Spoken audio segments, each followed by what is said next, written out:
انہیں جانا انہیں مانا نہ رکھا غیر سے کام، للہ الحمد میں دنیا سے مسلمان گیا، اور کروں تیرے نام پہ جاں فدا، نہ بس ایک جاں دو جہاں فدا، دو جہاں سے بھی نہیں جی بھرا، کروں کیا کروڑوں جہاں نہیں۔ عزیزان ملت اسلامیہ، ہر ایک چیز میں اختلاف ہے، دنیا کی چیزیں ہوں، آسمان کی چیزیں آپ اٹھا لیں، یہاں تک کہ لوگوں نے اللہ تعالیٰ کے بارے میں بھی اختلاف کر دیا، اللہ کو بھی نہیں چھوڑا۔ اللہ کا جسم ہے، اللہ عرش اعظم پہ بیٹھا ہوا ہے، اللہ رب العزت ایسا ہے ویسا ہے، ہر ایک چیز میں لوگوں نے اختلاف کر دیا، لیکن موت ایک ایسی چیز ہے جس میں کسی کا کوئی اختلاف نہیں ہے۔ ہر انسان یہاں پر آ کر کے سر کو جھکا کر یہ کہتا ہے کہ جو دنیا میں آیا ہے اسے ایک نہ ایک دن مر کے قبر کے اندر جانا ہے، وہ چاہے ہم ہوں، ہمارے علاوہ دوسری قوم سے تعلق رکھنے والے لوگ ہوں، کسی بھی مذہب کا ماننے والا ہو، کوئی بھی ہو، ہر ایک انسان کا اس پر اتفاق ہے کہ جو دنیا میں آیا ہے اسے ایک نہ ایک دن مرنا ہے۔ اور آپ کو ایک بات میں یہ بھی بتا دوں کہ ہم نے صرف سنا ہے کہ قبر میں جانا ہے، لیکن قبر کو آپ نے کبھی غور سے دیکھا نہیں ہے۔ جب قبر کے اندر آپ مردے کو اتارتے ہیں تو ایک مرتبہ اس قبر کی تاریکی کی طرف آپ نظر ڈالیے گا، ایک مرتبہ اس قبر سے جا کر پوچھئے گا کہ یہ بتا جو تمہارے اندر اتار دیا جاتا ہے اس کے ساتھ تو کیا کرتی ہے؟ تو قبر بھی پکار کر کے کہے گی اس کے اندر آنا تو آنے سے پہلے کچھ نہ کچھ تیاریاں ضرور کر کے آنا، جب قبر کے اندر آنا ہو تو آنے سے پہلے یہاں پر نماز کے تحفے ضرور لے کر آنا، جب قبر کے اندر آنا تو درودوں کے گجرے یہاں پر لے کر آنا، جب قبر کے اندر آنا تو قرآن کی تلاوت کو ساتھ میں لے کر کے آنا۔ وہ آنے والے تجھے معلوم نہیں ہے، مجھے وہ چیز میں اتنی بھیانک ہوں کہ جو میرے اندر بدکاریاں لے کر آتا ہے، جو میرے اندر گناہ لے کر کے آتا ہے، جب میں اسے دباتی ہوں تو ادھر کی پسلی ادھر چلی جاتی ہے اور ادھر کی پسلی ادھر آ جاتی ہے۔ تو کیوں نہ ہم اپنے قبر کو منور کریں، کیوں نہ ہم قبر کی تیاری کرنے میں لگ جائیں۔ وہ لوگوں، آج رمضان المبارک کا مقدس مہینہ آپ کے سامنے آیا ہے، اس رمضان المبارک کے مقدس مہینے میں آپ روزے کا اہتمام بھی کیا کریں۔ اگر آپ کو وقت ملے قرآن مقدس کو بھی کھولیے اور قرآن کو کھول کر کے قرآن کی تلاوت میں لگ جائیے۔ خدا کی قسم کھا کے کہتا ہوں جب آپ قرآن مقدس کی تلاوت کو لے کر کے قبر کے اندر جائیں گے تو دنیا والے آپ کو چھوڑ کر کے اپنے اپنے گھر اگرچہ چلے آئیں گے، لیکن وہاں قبر کے اندر آپ کی قبر میں تاریکی نہیں ہوگی، بلکہ قبر میں قرآن مقدس کی برکت سے آپ کی قبر میں نور ہی نور بھیج دیا جائے گا، آپ کی قبر کو منور کر دیا جائے گا۔ اس لیے کوشش کیجئے کہ اس دنیا سے جانے سے پہلے قرآن کی تلاوتوں کو اپنے ساتھ لے کر کے قبر میں جائیں۔ کس کا انتقال ہوا ہے ابھی، اس کے ساتھ کوئی قبر کے اندر گیا لیٹنے کو، اس کے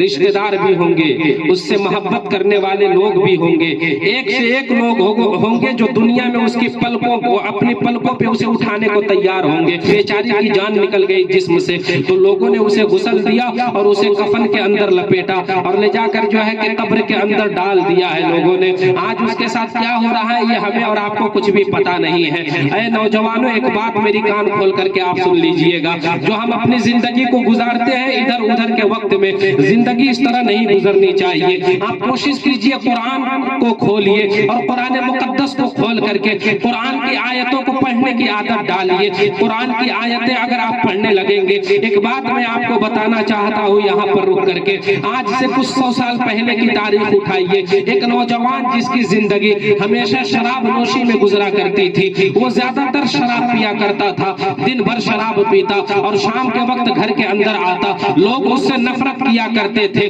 لوگ اس کو اپنے قریب بیٹھانا بھی گوارا نہیں کرتے تھے۔ ایک دن وہ وقت بھی آیا کہ جسم سے روح نکل گئی، جب جسم سے روح نکل گئی لوگ اس کے قریب جانا گوارا نہیں کرتے تھے۔ محلے والوں نے کہا کہ ہم اس کے کفن دفن کا انتظام نہیں کریں گے، یہ اتنا بڑا شراب خور تھا، پوری زندگی اس نے شراب کو ہاتھ لگایا ہے، ہم اس کے جنازے میں شریک بھی نہیں ہوں گے۔ لیکن جو اپنے رشتہ دار تھے انہوں نے سوچا اگر ہم نے بھی چھوڑ دیا تو پھر اسے قبر تک کون لے کر کے جائے گا۔ تو رشتہ داروں نے کہا کہ ایک کام کرتے ہیں، اب جو کرنا ہے ہم ہی لوگوں کو کرنا ہے۔ قریبی رشتہ داروں نے 4-5 لوگوں نے اس کو سہارا دیا ہے اور قبر کے پاس لے جا کر کے نماز جنازہ پڑھی ہے۔ نماز جنازہ پڑھنے کے بعد اسے جب قبر کے اندر اتارنے لگے تو لوگوں نے محسوس کیا کہ اس کا جسم جس مٹی کو چھو رہی ہے اس مٹی سے مشک و عنبر کی خوشبو آ رہی ہے۔ لوگوں نے اس کے جنازے کو قبر میں اتارا ہے اور لوگوں نے دیکھا کہ ہم نے اس کے جنازے کو ہاتھ کیا لگایا کہ ہمارے ہاتھ سے بھی مشک و عنبر کی خوشبو آنے لگی ہے۔ جلدی جلدی لوگوں نے مٹی ڈالی ہے اور ڈالنے کے بعد اس کے گھر کے قریب آئے ہیں، اس کی بیٹی کو بلایا ہے اور بلانے کے بعد پوچھا تھا، او بیٹی ذرا یہ بتا، تمہارے باپ کے بارے میں تو ہم یہی جانتے تھے کہ اس نے پوری زندگی شراب کو ہاتھ لگایا ہے، کیا کبھی اس نے کوئی اچھے کام بھی کیے تھے، اس نے کوئی اچھے اعمال بھی کیے تھے؟ تب اس کی بیٹی نے کہا تھا کہ ہمیں اور زیادہ تو کچھ معلوم نہیں ہے، لیکن میں اتنا ضرور جانتی ہوں کہ جب میرا باپ شراب پی کر کے شام کے وقت گھر میں آتا تھا تو بستر پہ پڑ جاتا تھا، لیکن جب اس کا نشہ اتر جاتا تھا تو وہ اپنے آپ کو بستر سے اٹھاتا تھا اور وہ پانی لیتا تھا اور اچھی طرح سے اپنے جسم کو بھی دھولتا تھا اور وضو بناتا تھا اور وضو بنانے کے بعد قرآن مقدس کو کھولتا تھا۔ میرے باپ کو قرآن پڑھنا تو نہیں آتا تھا، لیکن قرآن کھولنے کے بعد قرآن کے حروف پر اپنی انگلیاں پھیرتا جاتا اور یہ کہتا جاتا تھا، اے پروردگار، اس میں جو لکھا ہوا ہے مجھے پڑھنا نہیں آتا ہے، لیکن اس میں بالکل حق لکھا ہوا ہے۔ اے رب العالمین، یہ قرآن وہ مقدس کتاب ہے جس کو تو نے نازل کیا ہے، اس کے ایک ایک حرف پر میرا ایمان ہے۔ میرا یہ باپ کہتا جاتا اور قرآن کی آیتوں کو انگلیوں سے چھوتا جاتا تھا، میرے باپ کا یہی عمل مجھے یاد ہے، اس کے علاوہ مجھے کچھ اور یاد نہیں ہے۔ تو زمانے والوں، ہمیں یہ پیغام ملتا ہے، جو قرآن مقدس کی تعظیم کرے گا اللہ رب العزت اس کی قبر سے مشک و عنبر کی خوشبو نکال سکتا ہے۔ تو جو قرآن کی تلاوت کرے گا، میرا یہ ایمان کہتا ہے کہ اللہ رب العزت رحمتوں کو اس کی قبر کے اندر اتارنے پر بھی قادر ہے۔ عزیزان ملت اسلامیہ، تو کوشش کیجئے کہ زندگی میں قرآن کی آیتوں کو لے کر کے قبر کے اندر جائیے۔ آپ خالی ہاتھ اگر آپ جائیں گے تو آپ یہ سمجھ لیجئے کہ خدا کی قسم اس تاریخ اور تنگ گھر کے اندر جس کو اتارا جاتا ہے، اگر اس کے اعمال اچھے ہیں تب تو ٹھیک ہے، اور کہیں اعمال اگر اچھے نہ ہوئے تو پھر وہ پکار کر کے کہتا ہے، وہ لوگوں ہمیں کہاں چھوڑ کر جا رہے ہیں؟ آج تک تو تم نے ہمارے ساتھ رہنے کا دم بھرا تھا، دعوے کیے تھے محبت کے، لیکن آج تو نے ہمیں اس تنگ و تاریک گھر کے اندر اتار دیا۔ ایک مرتبہ ذرا مڑ کر کے تو دیکھو، وہ روح پکار کر کے کہتی ہے، خدا کی قسم تیاریاں کیجئے۔ آج ہم لوگ جو لوگ کہتے ہیں کہ یار تمہارے بغیر دل نہیں لگتا ہے، آج اگر 4 دوست ہو، 4 دوست اگر نکڑ پہ کھڑے ہو جائے، اگر کوئی ایک دوست نظر نہ آئے تو سارے لوگ مل کر کے جاتے ہیں کہ چلو اس کو لے کر کے آتے ہیں، اس کے گھر جا کر کے کہتے ہیں، یار تو کہاں رہ جاتا ہے، تیرے بغیر ہمارا دل نہیں لگتا ہے، تیرے بغیر ہمارا من نہیں لگتا ہے۔ ایک وقت وہ بھی آتا ہے کہ انہی میں سے کسی ایک دوست کا انتقال ہو جاتا ہے، جب اس کے دوست کا انتقال ہو جاتا ہے، یہی دوست اس کے جنازے کو کاندھے پر اٹھاتے ہیں اور اٹھانے کے بعد قبر کے اندر لے جا کر کے چھوڑ دیتے ہیں۔ تو اگر کوئی یہ کہے کہ یہ تمہارا وہی دوست ہے جس کے بغیر زندگی گزارنا تجھے مشکل لگ رہا تھا، اس کے بغیر ایک منٹ تمہارا وقت نہیں گزرتا تھا، آج اسے تو قبر کی تاریکی میں چھوڑ کر کے کہاں جا رہا ہے؟ تو بھی ذرا اس کے ساتھ قبر میں اتر جا اور اس کے ساتھ کچھ وقت گزار دے، تو وہ دوست کہتا ہوا نظر آئے گا، یہ تم کیسی بات کر رہے ہو؟ وہ دنیا تھی، دنیا میں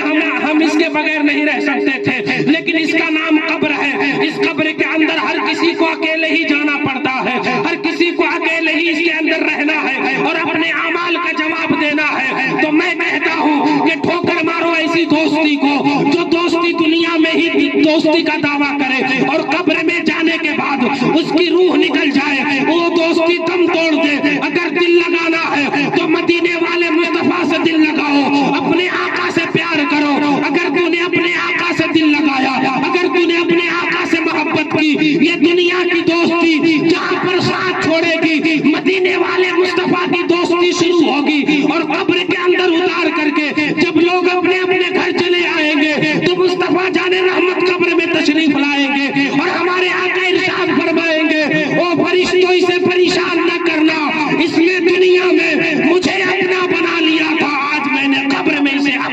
بنا لیا ہے۔ عزیزان ملت اسلامیہ، تو محبت کرنی ہے تو اس مدینے والے آقا سے محبت کیجئے نا، کہ جہاں پر ساری دوستی دم توڑ دیتی ہے، مدینے والے مصطفیٰ کی محبت کام آتی ہے۔